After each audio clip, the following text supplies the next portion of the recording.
காலத்தாழ்வு நேர்ந்ததற்கு என்ன காரணம் என்பதை மாண்புமிகு அமைச்சர் அவர்கள் உங்களிடையே எடுத்துரைத்தார். காலத்தாழ்வாக இந்நிகழ்வு நடந்தாலும் கூட அனைவரும் காலையில் இருந்து பொறுமையாக காத்திருந்து இந்த 100ஆண்டு விழா கொண்டாட்டத்தை சிறப்பித்துக் கொண்டிருக்கிற உங்கள் அனைவருக்கும் முதலில் என்னுடைய நன்றியை தெரிவித்துக் கொள்கிறேன். நீண்ட நேரம் நான் எடுத்துக்கொள்ள விரும்பவில்லை. 10 மணியிலிருந்து நீங்கள் காத்திருக்கிறீர்கள். இந்த பள்ளியின் வரலாறு குறித்து நம்முடைய அமைச்சர் அவர்கள் இங்கே சுருக்கமாக எடுத்துரைத்தார்.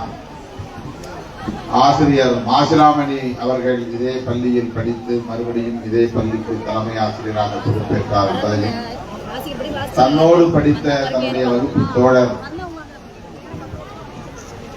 திருமதி சாந்தி அவர்கள் இன்றைக்கு இந்த பள்ளியிலே படித்த மாணவி, அதே வேளையில் இந்த பள்ளிக்கு தலைமை ஆசிரியர், இப்படி இந்த பள்ளி மாணவர்களாக இருந்தவர்களே இன்றைக்கு பள்ளி தலைமை ஆசிரியர்களாக பொறுப்பேற்கக்கூடிய அளவுக்கு ஒரு நெடிய பாரம்பரியம் உள்ள ஒரு பள்ளி இந்த பள்ளி என்பதை எடுத்துரைத்தார். அத்துடன் நிதி அமைச்சர் தங்கம் தென்னரசு அவர்கள் ஏற்கனவே பள்ளி கல்வித்துறை அமைச்சராக இருந்த போது இந்த வட்டாரத்தின் 48 தொடக்க பள்ளிகள் நடுநிலை பள்ளிகளாக தரம் உயர்த்தப்பட்ட வரலாற்றையும் இங்கே சுருக்கமாக எடுத்துரைத்தார். என்னுடைய சொந்த கிராமத்தில் நான் படித்த பள்ளி, நான் படிக்கிற போது நடுநிலை பள்ளியாக இருந்தது. பிறகு தொடக்க பள்ளியாக தரம் குறைந்துவிட்டது. அதன் பிறகு திராவிட முன்னேற்ற கழக ஆட்சியின் காலத்தில் அண்ணன் தங்கம் தென்னரசு அவர்கள் பள்ளி கல்வித்துறை அமைச்சராக இருந்த போதுதான் அந்த பள்ளி மறுபடியும் நடுநிலை பள்ளியாக உயர்ந்தது. இப்போது அது உயர்நிலை பள்ளியாக உயர்ந்திருக்கிறது. கல்வி வளர்ச்சியில் தான் ஒரு தேச வளர்ச்சி அடங்கியிருக்கிறது. கல்வி வளர்ச்சியில் தான் ஒரு மாநில வளர்ச்சியும் அடங்கியிருக்கிறது. கல்வி வளர்ச்சியில் தான் ஒரு மாவட்டத்தின் வளர்ச்சியும் அடங்கியிருக்கிறது. கல்வி வளர்ச்சியில் தான் ஒரு குடும்பத்தின் வளர்ச்சியும் அடங்கியிருக்கிறது. கல்வி வளர்ச்சியில் தான் ஒவ்வொரு தனிநபரின் வளர்ச்சியும் அடங்கியிருக்கிறது. எனவே இத்தனை ஏக்கர் நிலங்கள் இருக்கின்றன என்பதை விட என் வீட்டில் உள்ள பிள்ளைகள் அத்தனை பேரும் படித்திருக்கிறார்கள் என்பதுதான் பெருமைக்குரியது. எவ்வளவு நிலம் இருக்கிறது, எவ்வளவு வீடு இருக்கிறது, எவ்வளவு ஆடு மாடுகள் இருக்கின்றன, எவ்வளவு நகை நட்டுகள் இருக்கின்றன என்பது அல்ல பெருமை. நம் குடும்பத்தில் உள்ள ஒவ்வொருவரும் படித்திருக்கிறார்கள், விவரம் அறிந்தவர்களாக இருக்கிறார்கள், நாட்டு நடப்பை அறிந்தவர்களாக இருக்கிறார்கள், நாகரிகம் கற்றவர்களாக இருக்கிறார்கள், தன்மானம் உள்ளவர்களாக வாழ்கிறார்கள், தலை நிமிர்ந்து வாழ்கிறார்கள் என்பதுதான் நமக்கு பெருமை. ஆகவே நாம் தன்மானத்தோடு வாழ வேண்டுமானால், தலை நிமிர்ந்து வாழ வேண்டுமானால், தற்சார்போடு வாழ வேண்டுமானால் நமக்கு தேவை ஒன்றே ஒன்றுதான். அது கல்வி, கல்வி, கல்வி, கல்வி என்பதுதான். எனவே நான் பெற்றோருக்கெல்லாம் கொடுக்கிற வேண்டுகோள், நீங்கள் எத்தனை பிள்ளைகளை பெற்றாலும் அத்தனை பிள்ளைகளையும் படிக்க வைக்க வேண்டும் என்பதில் உறுதியாக இருக்க வேண்டும். இப்போதெல்லாம் அரசாங்கமே பிள்ளைகளின் கல்வியில் கவனம் செலுத்துகிறது, ஊக்கப்படுத்துகிறது, அதற்கான திட்டங்களை எல்லாம் தீட்டுகிறது. அதிலே நம்முடைய மாண்புமிகு முதல்வர் அண்ணன் தளபதி ஸ்டாலின் அவர்கள் இந்தியாவுக்கே வழிகாட்டக்கூடிய வகையில் புதிய புதிய பல திட்டங்களை அறிவிக்கிறார். அதிலே ஒன்றுதான் புதுமை பெண் திட்டம், இன்னொன்று தமிழ் முதல்வன் திட்டம், இன்னொன்று நான் முதல்வன் திட்டம். இவையெல்லாம் பிள்ளைகளின் பள்ளி கல்வியை ஊக்கப்படுத்தி உயர் கல்விக்கு கொண்டு போய் சேர்க்கக்கூடிய திட்டங்களால் தொலைநோக்கு பார்வையுள்ள திட்டங்கள். ஏனென்றால் பெரும்பாலும் கிராமப்புறங்களிலே பிள்ளைகள் பள்ளியில் ஆர்வப்பட்டு பெற்றோர் போய் சேர்ப்பதுண்டு. 3ஆம் வகுப்போடு நின்று விடுவார்கள், பிறகு ஆர்வம் காட்டுவதில்லை. 5ஆம் வகுப்போடு நின்று விடுவது, பிறகு பிள்ளைகளை பள்ளிக்கு அனுப்புவதில்லை.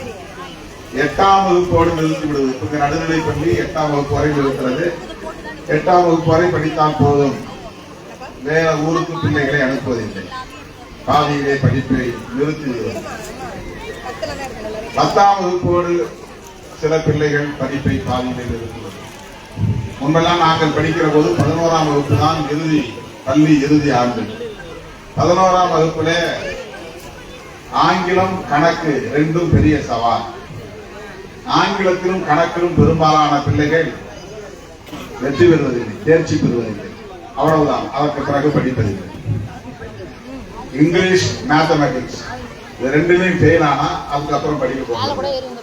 இப்படி டிராப் அவுட் என்பது, படிப்பை பாதியிலே நிறுத்துவது என்பது நம்முடைய குடும்பங்களில், குக்கிராமங்களில் வசிக்கக்கூடிய குடும்பத்தை சார்ந்தவர்களின் பிள்ளைகள் பெரும்பாலும் பாதிக்கப்படுவது. கேட்டா நான் 8ஆம் கிளாஸ் வந்து படித்தேன், 4ஆம் கிளாஸ் படித்தேன், 10ஆம் கிளாஸோடு முடிச்சுக்கிட்டேன். அதுவும் பெண் பிள்ளைகள்னா 8ஆம் வகுப்பு படிக்கிற போது பருவத்துக்கு வந்து விடுவார்கள். அது இயற்கை. பருவத்துக்கு வந்துருச்சுன்னா அப்புறம் பள்ளிக்கு அனுப்புறது இல்லை.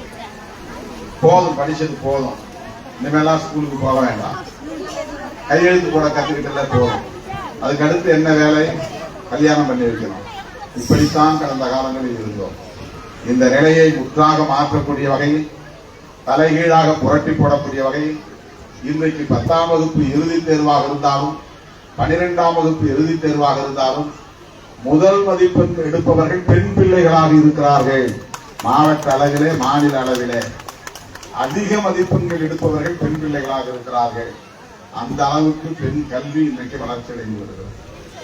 பள்ளி படிப்போடு நிறுத்திவிட்டு அதன் பிறகு வேலை தேடுவது அல்லது திருமணம் செய்வது, இதுவும் தவறு. எந்த அளவுக்கு உயர்கல்வி, அதாவது பட்ட வகுப்பு படிப்பது, BA, BSc, BCom இது போன்ற படிப்புகள், அல்லது லா படிப்பது, சட்டம் படிப்பது, அல்லது மருத்துவம் படிப்பது, அல்லது என்ஜினியர் பொறியியல் படிப்பது, இப்படி தொழிற்கல்வி படிப்பது, இதற்கெல்லாம் பணம் இல்லை, இதுவெல்லாம் என்னால படிக்க வைக்க முடியாது என்று பெற்றோர் சோர்ந்து போவார். அப்படி சோர்ந்து விடக் கூடாது. அந்த உயர் கல்வியை மேலும் ஊக்கப்படுத்த வேண்டும் என்பதற்காக அரசு பள்ளிகளில் படிக்கிற பிள்ளைகளுக்கு உயர்கல்வியிலே மாதந்தோறும் ஊக்கத்தொகை வழங்குகிற திட்டம்தான் மாண்புமிகு முதல்வர் அவர்கள் அறிமுகப்படுத்தி இருக்கிற புதுமை பெண் திட்டம், தமிழ் புதல்வன் திட்டம் போன்றவையெல்லாம். நோக்கம் என்ன? பள்ளி படிப்போடு நின்றுவிடக் கூடாது என்பதுதான். உயர்கல்விக்கு செல்ல வேண்டும். நீங்க காலேஜ் வரையிலும் பிள்ளைங்களை அனுப்பிச்சிட்டீங்கன்னா அதுக்கு பிறகு அவனுக்கு உலகம் தெரியும். அவன் 100 பேருக்கு வழிகாட்டுவான். உண்மையில் நாம் எப்படி வாழ வேண்டும் என்பதை அதன் பிறகுதான் அவன் கற்றுக்கொள்ள முடியும். சொந்த காலில் இருக்கிற தைரியத்தை, தன்னம்பிக்கையை பெற முடியும். அப்பா அம்மாவை சார்ந்து வாழாமல், குடும்பத்தினருக்கு பாரமாக இல்லாமல் தனித்து வாழ்வது எப்படி, தன் சொந்த காலில் நின்று வாழ்வது எப்படி என்கிற அந்த தன்னம்பிக்கையை பெற முடியும். எனவே இந்த பள்ளியில் அப்படி படித்து பல பேர் பல பொறுப்புகளுக்கு, பதவிகளுக்கு, அரசு வேலைகளுக்கு போயிருக்கக்கூடிய வரலாறு இருக்கும். அந்த வரலாறு கொண்ட 100 ஆண்டு கால வரலாறு கொண்ட இந்த பள்ளியில் இன்றைக்கு 100ஆண்டு விழா நடப்பது மகிழ்ச்சி அளிக்கிறது. அப்படிப்பட்ட பெருமைக்குரிய விழாவிலே பங்கேற்கிற வாய்ப்பை எனக்கு வழங்கிய பள்ளி தலைமை ஆசிரியர் உள்ளிட்ட அனைவருக்கும் என்னுடைய நன்றியை தெரிவித்துக் கொள்கிறேன். இந்த விழாவிலே இன்றைக்கு நம்முடைய மாண்புமிகு அமைச்சர் அவர்களும் மாண்புமிகு சட்டமன்ற உறுப்பினர்களும் பங்கேற்று பிள்ளைகளுக்கு வாழ்த்துக்களை தெரிவித்திருக்கிறார்கள். அவர்களோடு சேர்ந்து நானும் உங்களுக்கு வாழ்த்துக்களை தெரிவித்து இந்த வாய்ப்புக்கு நன்றி கூறி முடிக்கிறேன். நன்றி, வணக்கம்.